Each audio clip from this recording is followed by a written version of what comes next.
Thank you so much, Laura. Okay, we're now going to move into our final session of the day. Not much of a session, more just a bit of a wrap-up from myself and from Andrew. So how on earth to summarise today? I'm going to stick to today because we already did yesterday and there's almost too much to kind of dive into. So we started with Lucas with his creative interlude talking about the issues around discovery of relevant content using AI as a tool. And I think that's actually one of the core sort of ideas that have been flowing through today, this idea of what does the tool of AI, what does that look like? Moving on to Brendan, he was talking a lot about the power of information and the potential of information, particularly obviously referring to event listing in his perspective, but talking about this idea that the data is there. So how do we uncover what's inside? How do we utilise AI as a tool for the masses and masses and masses of data that all of us are able to access, see, know about, think about and create nowadays? Of course, then that takes us on to the issues with bias and selection, etc., which we got in later on. Also this idea from Sarah's talk, really powerful talk actually, about AI as a tool for sort of enablement of preserving Holocaust survivor stories. How can this tool be used not just as a discovery tool within the data, but preservation of data or preservation of stories and ideas and information, which is really a more interesting term for what data actually is. We then moved on to Chinooka came on stage and we had the panel all about this idea of hidden value. I spoke earlier on about this idea of the NHS data. You know, what actually is the value of any kind of data? Is the value in the analysis of it? Is the value in what the actual data is and how it's made up? Or is the value in the utilisation of that data for something else entirely? So really thinking about that concept of value. And I love Chinooka's question about, you know, the ocean is largely undiscovered. What data would we like to explore? And I'm not entirely sure I have an answer for that question yet. I've been pondering it, like what data would I like to really try and kind of get to grips with?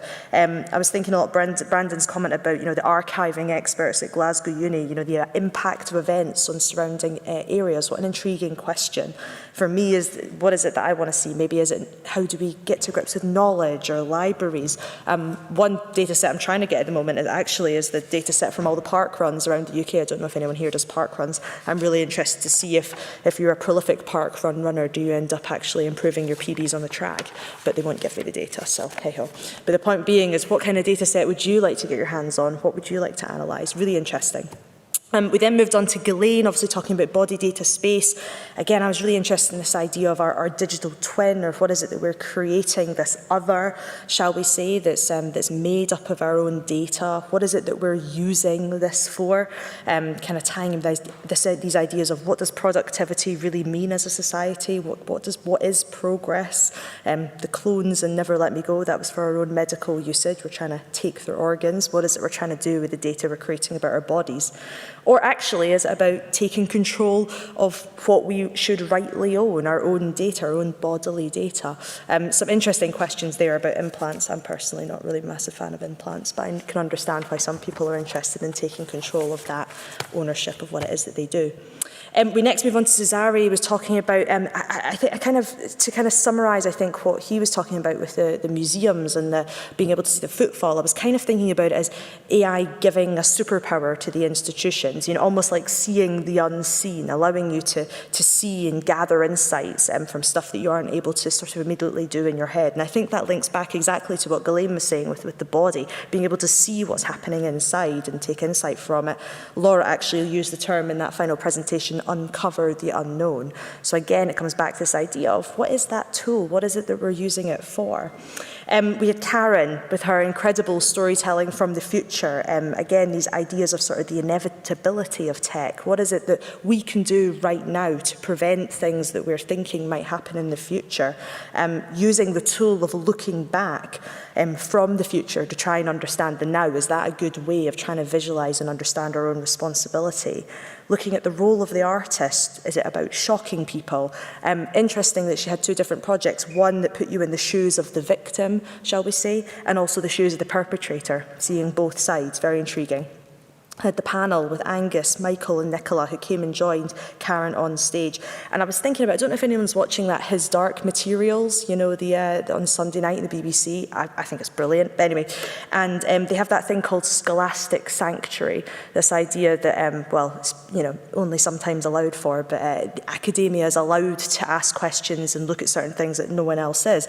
And of course, it made me think of Angus breaking the law in order to do his research.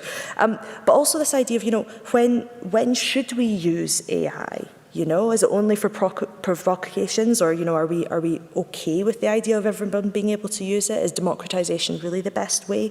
Is it only scholastic sanctuary that should be allowed when we're exploring these new technologies? And, you know, who gets to build AI? Who gets to do this and why? Really interesting discussion around business models, governments, how the economy and society is organised, what's the motivations of the people that are building things, and really kind of getting back to that point of, if it's about the market determining what it is that we want, should we really trust what the market's already pushing us towards or not? I don't know.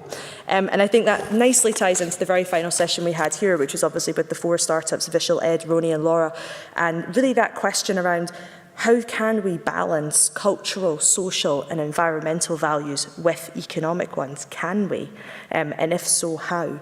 But really, to summarise the whole conference, I sort of have 5 keywords that I've written down that I've been pondering, and those are responsibility, value, bias, questions, and empowerment. And really, the word empowerment is more about how do we empower more people to be able to have the experience that we've had at this conference, asking the questions, hearing from the horse's mouth what's going on, and spending a lot of time pondering, both individually, but also as a collective in the breaks, and so on and so forth, of which you're going to have very soon. Final note, if all of my summaries have made no sense to you at all, and you want to just re-watch all of the videos, all the videos of the talks are going to be up in the coming weeks. They're going to email you with the details, and they're also going to be announced on the hashtag BeyondConf hashtag when they're released. So make sure you're signed up to newsletters and following on Twitter and all of those things, so that you can rewatch anything you might want to continue pondering on or that you might have missed.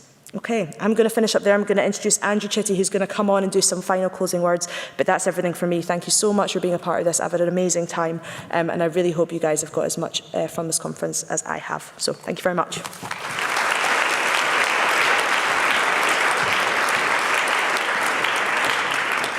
Hi everyone, and honestly, don't worry, it is just a few final words which are mainly about thanks.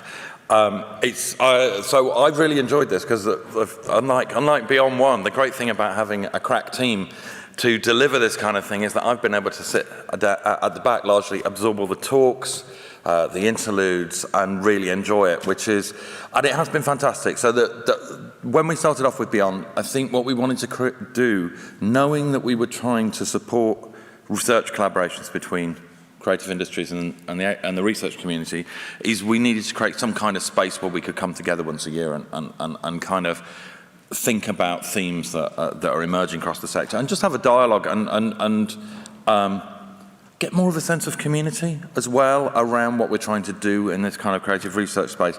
So I hope it's worked for everybody else as well as it's worked for me in that regard. So I'm going to start by thanking the team at Creative Informatics in Edinburgh. It's been a joy to come to Edinburgh. It's been great to come to the Assembly Rooms. We wouldn't have done that if it hadn't been for Creative Informatics.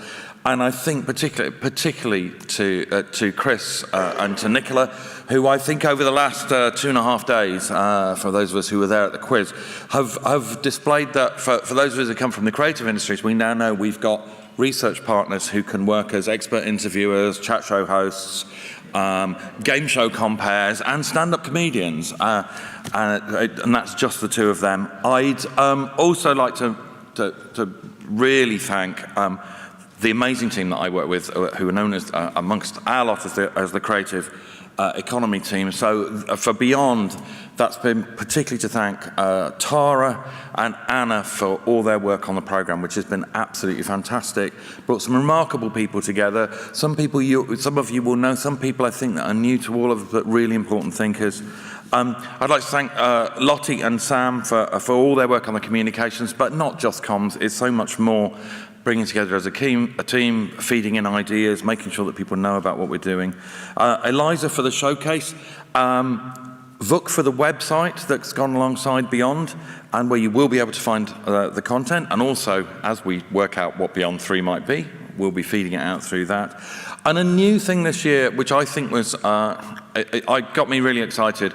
I want to thank Zlatina for working to put together the poster exhibition, which was new, but again, I think it's a really important thing that we have a space where younger researchers can show what they're doing, not only to their academic peers, which is where they might be at the moment, but also so that businesses that come to Beyond can understand what's going on with researchers earlier in their careers.